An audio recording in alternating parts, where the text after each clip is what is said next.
శివమహాపురాణం నిర్వచనం, సారాంశం మరియు శుభప్రదమైన ప్రయోజనాల యొక్క పూర్తి కథా సారాంశం. హిందూ ధర్మంలో శివమహాపురాణాన్ని అత్యంత పవిత్రమైన గ్రంథాలలో ఒకటిగా పరిగణిస్తారు. ఇది శైవతత్వానికి ప్రాథమిక పునాదిగా పనిచేస్తుంది. ఈ స్క్రిప్చర్ శివుడిని త్రిమూర్తులలో ఒకరిగా మాత్రమే కాకుండా మొత్తం విశ్వానికి మూలకారణమైన సర్వవ్యాపకమైన మహేశ్వరుడిగా అత్యున్నత చైతన్యంగా స్థాపిస్తుంది.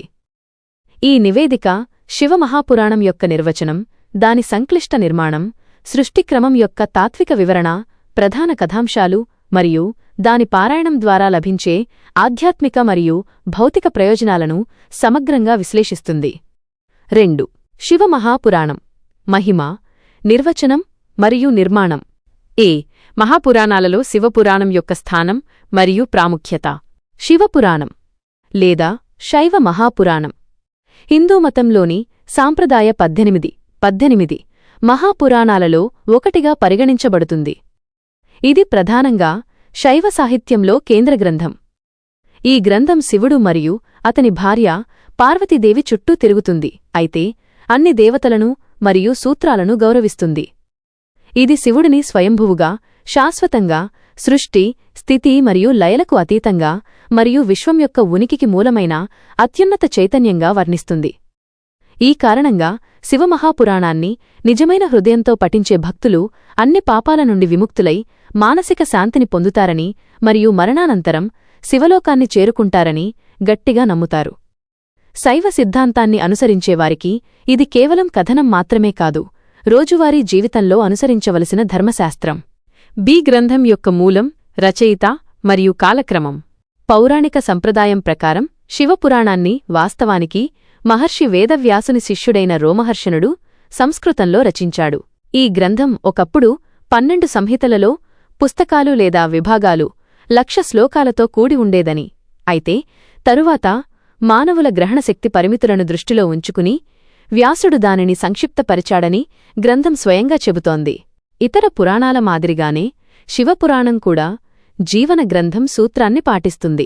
అంటే ఇది సుదీర్ఘకాలంలో తాళపత్ర గ్రంథాలలో నిరంతరం సవరించబడింది, పునర్నిర్మించబడింది మరియు మార్చబడింది.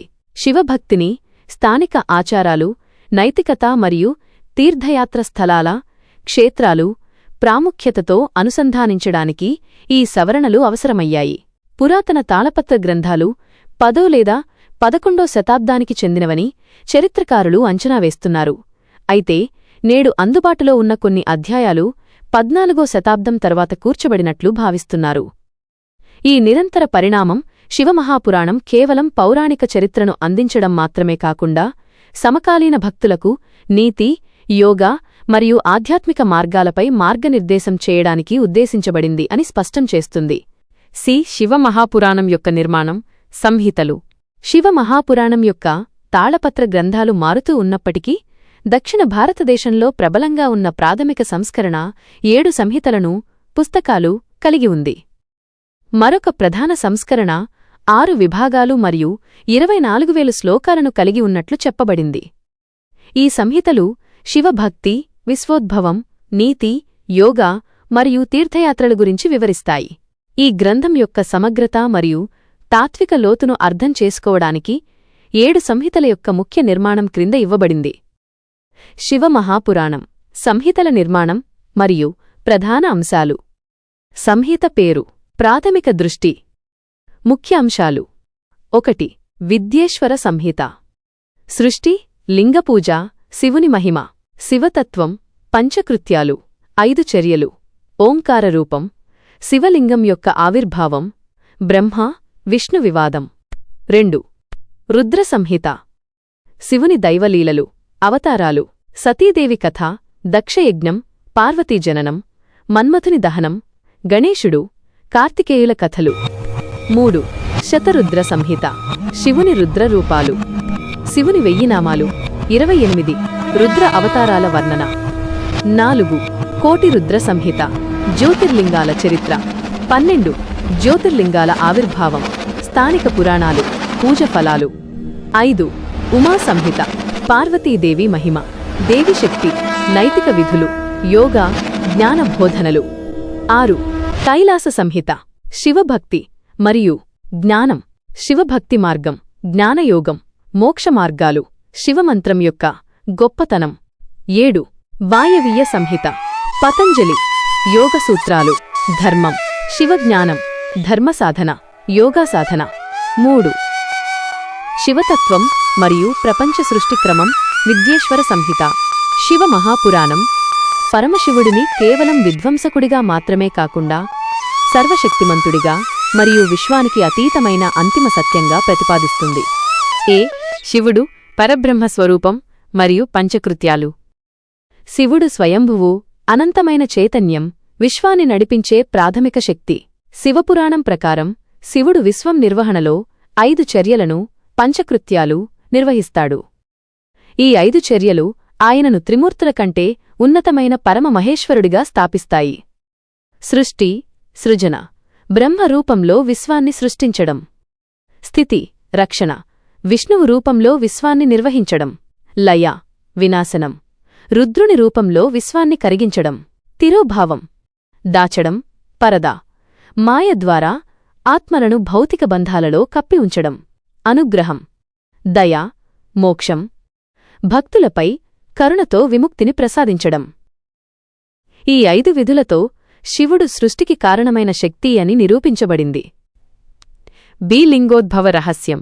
శివుని అత్యున్నత ఆవిర్భావం.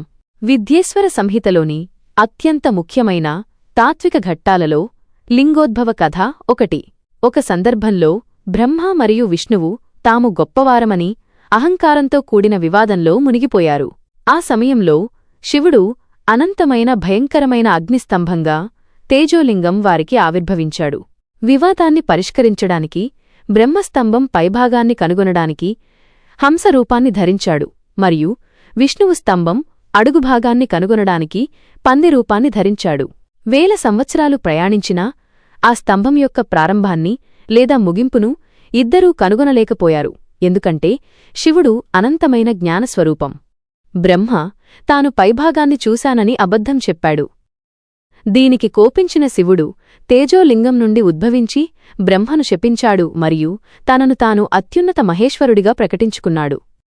ఈ తేజోలింగం యొక్క ఆవిర్భావం లింగపూజ యొక్క గొప్పతనాన్ని మరియు పౌరాణిక మూలాన్ని స్థాపించింది.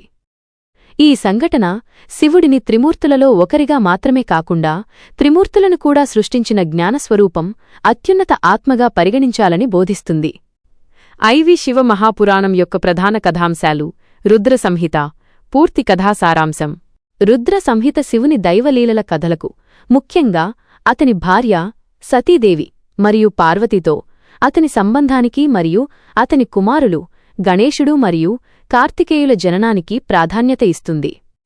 సతీదేవి మరియు దక్షయజ్ఞం కథ. సతీదేవి దక్ష ప్రజాపతి కుమార్తె. దక్షుడు ఎల్లప్పుడూ శివుడిపై ద్వేషం పెంచుకున్నాడు. అయినప్పటికీ అతని కుమార్తె శివుడిని వివాహం చేసుకుంది. దక్షుడు నిర్వహించిన గొప్ప యజ్ఞంలో అతను సతీ మరియు శివుడిని తప్ప అన్ని దేవతలను ఆహ్వానించాడు. తన తండ్రి శివుడిని అవమానించడాన్ని భరించలేక సతీదేవి యజ్ఞస్థలంలో ఆత్మాహుతి చేసుకుంది. ఈ భయంకరమైన వార్త విన్న శివుడు తీవ్రమైన కోపంతో తన జటాజూటం, జడలు కట్టిన జుట్టు నుండి వీరభద్రుడిని సృష్టించాడు. వీరభద్రుడు దక్షుడి యజ్ఞాన్ని నాశనం చేసి దక్షుడి తల నరికాడు. ఆ తరువాత శివుడు సతీదేవి శరీరాన్ని మోసుకుని భయంకరమైన తాండవం, శివతాండవం చేశాడు. సృష్టిని రక్షించడానికి విష్ణువు తన చక్రంతో సతీదేవి శరీరాన్ని 51 శక్తిపీఠాలుగా ముక్కలు చేశాడు. ఈ త్యాగం యొక్క రూపం సతి వియోగ దుఃఖం కారణంగా శివుడిని లోతైన ధ్యానంలోకి దారితీసింది. పార్వతీ తపస్సు మరియు శివపార్వతుల వివాహం. శివుడు ప్రపంచ వ్యవహారాలను త్యజించి వైరాగ్యంలో ఉండగా తారకాసురుడు లోకాలను హింసిస్తున్నాడు. శివుడికి పుట్టిన కుమారుడు మాత్రమే ఆ రాక్షసుడిని సంహరించగలడని దేవతలు తెలుసుకున్నారు. సతీదేవి హిమవంతుని కుమార్తెగా పార్వతిగా పునర్జన్మించి శివుడిని తిరిగి గృహస్థాశ్రమానికి తీసుకురావడానికి ప్రయత్నించింది. దేవతల ప్రేరణతో కామదేవుడు మన్మధుడు శివుడిపై ప్రేమ బాణాన్ని వేసి ఆయన వైరాగ్యాన్ని భంగపరచడానికి ప్రయత్నించాడు. కోపించిన శివుడు తన 3వ కన్ను నుండి వెలువడిన అగ్నితో మన్మధుడిని దహనం చేశాడు. అయితే అతన్ని శపించిన తర్వాత ఆయన మన్మధుడిని ఆశీర్వదించాడు కూడా. శివుడి ప్రేమను గెలవడానికి పార్వతి తీవ్రమైన తపస్సు చేసింది మరియు తన భక్తిని నిరూపించుకుంది. ఈ తపస్సు కారణంగా శివుడు వైరాగ్యాన్ని వదిలి పార్వతిని అంగీకరించి ఆమెను వివాహం చేసుకున్నాడు. శివుడు వైరాగ్యం నుండి గృహస్థాశ్రమానికి తిరిగి రావడం ప్రపంచ రక్షణ కోసం యోగా మరియు భోగల మధ్య సమతుల్యత యొక్క అవసరాన్ని సూచిస్తుంది. సి కుమారస్వామి జననం మరియు త్రిపుర దహనం. శివ పార్వతుల వివాహం తర్వాత దేవతల సైన్యాధిపతి అయిన కుమారస్వామి, కార్తికేయుడు, స్కందుడు జన్మించాడు. ఈ సంహిత కుమారస్వామి బాల్య క్రీడలు, పెంపకం మరియు దేవతల సైన్యాధిపతిగా అతని పట్టాభిషేకం గురించి వివరంగా వివరిస్తుంది. కార్తికేయుడు శక్తివంతమైన తారకాసురుడిని మరియు అతని అనుచరులైన బాణాసురుడు మరియు ప్రలంబుడిని సంహరించి దేవతలకు విజయాన్ని తెచ్చిపెట్టాడు. రుద్ర సంహితలోని మరో ముఖ్యమైన భాగం త్రిపురాసురుల సంహారం. మాయచే నిర్మించబడిన 3 అద్భుతమైన నగరాలలో త్రిపురాలు నివసించే తారకాసురుడి రాక్షస కుమారులు దేవతలను హింసిస్తారు. దేవతలు శివుడిని ప్రార్థించినప్పుడు ఆయన భూమిని రథంగా, మేరు పర్వతాన్ని విల్లుగా మార్చి ఒక్క బాణంతో 3 నగరాలను నాశనం చేస్తాడు. అదనంగా సముద్రం నుండి జన్మించిన గొప్ప శక్తిమంతుడైన జలంధరుడి జననం మరియు శివుడితో అతని యుద్ధం కూడా ఈ సంహితలో వర్ణించబడింది. 12 జ్యోతిర్లింగాల గొప్పతనం. కోటిరుద్ర సంహిత. శివ మహాపురాణం యొక్క కోటిరుద్ర సంహిత 12 జ్యోతిర్లింగాల కాంతి రూపంలో ఉన్న శివలింగాలు, ఆవిర్భావం, స్థానిక పురాణాలు మరియు పూజ యొక్క అపారమైన ప్రాముఖ్యత గురించి వివరిస్తుంది. ఈ 12 పురాతన జ్యోతిర్లింగాల ప్రదేశాలలో శివుడు స్వయంగా నివసిస్తాడని భక్తులు నమ్ముతారు. హిందూమతంలో ఈ 12 జ్యోతిర్లింగాల ఆరాధనకు ప్రత్యేక ప్రాధాన్యత ఉంది. ఈ పురాణం భారతదేశంలోని వివిధ ప్రాంతాలలో శైవధర్మాన్ని ఏకీకృతం చేస్తుంది. ఆరాధనా పద్ధతులు మరియు ప్రాంతీయ పురాణాలను ఒకే ప్రవాహంలోకి తీసుకువస్తుంది. ఉదాహరణకు, ఆంధ్రప్రదేశ్లోని శ్రీశైలంలో మల్లికార్జున జ్యోతిర్లింగాన్ని సందర్శించే భక్తులు అశ్వమేధ యాగం చేసినంత పుణ్యాన్ని పొందుతారని ఇది స్పష్టంగా పేర్కొంది. 12 జ్యోతిర్లింగాల గొప్పతనం. శివపురాణం ప్రకారం జ్యోతిర్లింగం స్థానం. శివపురాణం ప్రకారం ప్రత్యేక లక్షణం. సోమనాథ జ్యోతిర్లింగం, సౌరాష్ట్ర, గుజరాత్. భూమిపై అత్యంత పురాతనమైనది. చంద్రుడు, సోముడు స్వయంగా దానిని స్థాపించి శాపం నుండి విముక్తి పొందాడు. మల్లికార్జున జ్యోతిర్లింగం, శ్రీశైలం, ఆంధ్రప్రదేశ్. 12 లింగాలలో రెండవది. దర్శనం అశ్వమేధయాగం యొక్క ఫలాన్ని ఇస్తుంది. దక్షిణ కైలాసంగా ప్రసిద్ధి చెందింది. మహాకాళేశ్వర జ్యోతిర్లింగం, ఉజ్జయిని, మధ్యప్రదేశ్. దక్షిణముఖంగా ఉన్న ఏకైక లింగం. ఇక్కడ ప్రసిద్ధ భస్మహారతి నిర్వహిస్తారు. ఓంకారేశ్వర జ్యోతిర్లింగం, మాల్వా, మధ్యప్రదేశ్. పర్వతాలు మరియు నదులు ఓం ఆకారంలో ఉన్నాయి. నర్మదా నదికి ఉత్తరాన ఉన్న ఏకైక ఆలయం. కేదారనాథ జ్యోతిర్లింగం, హిమాలయాలు, ఉత్తరాఖండ్. మందాకినీ నది ఒడ్డున సముద్ర మట్టానికి 3584 మీటర్ల ఎత్తులో ఉంది. భీమశంకర జ్యోతిర్లింగం, సహ్యాద్రి, మహారాష్ట్ర. మోటేశ్వర మహాదేవ్ అని కూడా పిలుస్తారు. 12 లింగాలలో ఆరవది. కాశీ విశ్వనాథ జ్యోతిర్లింగం, వారణాసి, ఉత్తరప్రదేశ్. విశ్వానికి అధిపతి విశ్వేశ్వరుడు, గంగానది ఒడ్డున. త్రయంబకేశ్వర జ్యోతిర్లింగం, నాసిక్, మహారాష్ట్ర. బ్రహ్మగిరి పర్వతం నుండి గోదావరి, దక్షిణ గంగానది ఉద్భవిస్తుంది. వైద్యనాథ జ్యోతిర్లింగం, సంతాల్ పరగణ, జార్ఖండ్. చితాభూమిగా ప్రసిద్ధి చెందింది. నాగేశ్వర జ్యోతిర్లింగం. కోటిరుద్ర సంహితలో వివరాలు, పూర్తి వివరాలు ఈ పాఠ్యంలో లేవు. రామేశ్వర జ్యోతిర్లింగం. కోటిరుద్ర సంహితలో వివరాలు, పూర్తి వివరాలు ఈ పాఠ్యంలో లేవు. గృష్ణేశ్వర జ్యోతిర్లింగం. కోటిరుద్ర సంహితలో వివరాలు, పూర్తి వివరాలు ఈ పాఠ్యంలో లేవు. విఐ శివపురాణం పారాయణం. ఆధ్యాత్మిక ప్రయోజనాలు మరియు ఆచరణాత్మక నీతి. శివ మహాపురాణం భక్తులకు భక్తి మార్గాన్ని బోధించడమే కాకుండా పారాయణం ద్వారా పొందే నిర్దిష్ట ప్రయోజనాలను ఫలశ్రుతి కూడా స్పష్టంగా వివరిస్తుంది.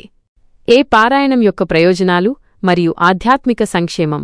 శివ మహాపురాణాన్ని పారాయణం చేయడం వల్ల కలిగే ప్రయోజనాలు లౌకిక మరియు పారమార్థిక ఆనందాలను ఏకీకృతం చేస్తాయి. దీనిని పారాయణం చేసేవారు అన్ని పాపాల నుండి విముక్తులవుతారు. పారాయణం మానసిక శాంతిని మరియు అపారమైన ఆనందాన్ని తెస్తుంది. సనాతన ధర్మంలో వేదాలు మరియు పురాణాలను పఠించడం యొక్క ప్రాథమిక లక్ష్యం ఆధ్యాత్మిక శాంతిని పొందడం. అత్యంత ప్రత్యేకమైన ఫలితాలలో ఒకటి మరణానంతరం శివలోకాన్ని పొందడం. శివుడిపై నిష్కళంకమైన భక్తి మరియు నిరంతర ధ్యానం సుసంస్కారస్య చింతనం భ్రమను తొలగిస్తుంది మరియు ఆత్మకు శాశ్వతమైన పవిత్రతను ఇస్తుందని గ్రంథం ప్రకటిస్తుంది. బి. భౌతిక శ్రేయస్సు మరియు సానుకూల శక్తి. ఆధ్యాత్మిక విముక్తితో పాటు శివమహాపురాణం భౌతిక శ్రేయస్సును కూడా బోధిస్తుంది. పారాయణం చేసేవారు సంపద పొందుతారని మరియు జీవితంలో సానుకూల శక్తి ప్రవహిస్తుందని ఇది స్పష్టంగా పేర్కొంది. ఈ అంశం శైవతత్వంలో మోక్షం, విముక్తి మరియు అర్థం, సంపద విరుద్ధం కాదని స్థాపించడానికి సహాయపడుతుంది. నిజమైన భక్తి లౌకిక మరియు పారమార్థిక ప్రయోజనాలను ఏకకాలంలో మంజూరు చేస్తుంది. పారాయణ నియమాలు మరియు ఆచారాల ప్రాముఖ్యత. శివపురాణాన్ని పారాయణం చేయడానికి శ్రావణమాసం అత్యంత పవిత్రమైనది. శ్రావణమాసంలో శివుడికి ప్రియమైనది. శివమహాపురాణాన్ని తప్పకుండా పఠించడం వలన అపారమైన ప్రత్యేక ఫలితాలు మరియు శివుడి పూర్తి దయ లభిస్తుంది. శివపురాణం శివుని మహిమలతో పాటు భక్తి, పూజా విధానాలు మరియు నైతిక ప్రవర్తన పద్ధతులను విస్తృతంగా వివరిస్తుంది. ఇది శివుని భయంకరమైన తాండవాన్ని స్తుతించే శివతాండవ స్తోత్రం వంటి స్తోత్రాలను కలిగి ఉంది. ఈ అధ్యాయాలు శివారాధనలో అనుసరించాల్సిన నియమాలు మరియు యోగసాధన మార్గాలపై భక్తులకు మార్గనిర్దేశం చేస్తాయి. 7. ముగింపు. శివపురాణం యొక్క శాశ్వత వారసత్వం. శివమహాపురాణం హిందూ భక్తి సాహిత్యంలో ఒక మైలురాయిగా నిలుస్తుంది. ఇది శివుడిని కేవలం విధ్వంసకుడిగా మాత్రమే కాకుండా అంతిమ సత్యంగా, సర్వవ్యాపక చైతన్యంగా, అద్వైత వేదాంతం నిరూపిస్తుంది. దాని విస్తృత నిర్మాణం, సృష్టిక్రమం, ముఖ్యమైన కథలు, సతీ దక్షయజ్ఞం, మన్మధుని దహనం, త్రిపుర దహనం మరియు 12 జ్యోతిర్లింగాల గొప్పతనం ద్వారా ఇది భారతీయ ఆధ్యాత్మికతపై సమగ్ర దృక్పథాన్ని అందిస్తుంది. శివమహాపురాణం యొక్క వారసత్వం భౌతిక మరియు ఆధ్యాత్మిక సంక్షేమం రెండింటినీ వాగ్దానం చేయడంలో ఉంది. శివుడిపై నిరంతర ధ్యానం విముక్తిని ఇవ్వడమే కాకుండా ఈ జీవితంలో సానుకూల శక్తిని మరియు శ్రేయస్సును కూడా నింపుతుందని ఇది గట్టిగా స్థాపిస్తుంది. ఫలితంగా శతాబ్దాలుగా లక్షలాది మంది భక్తులు ఈ గ్రంథాన్ని గౌరవించి శివతత్వం యొక్క అనంతమైన జ్ఞానాన్ని మరియు కరుణామయ రూపాన్ని అనుభవిస్తున్నారు.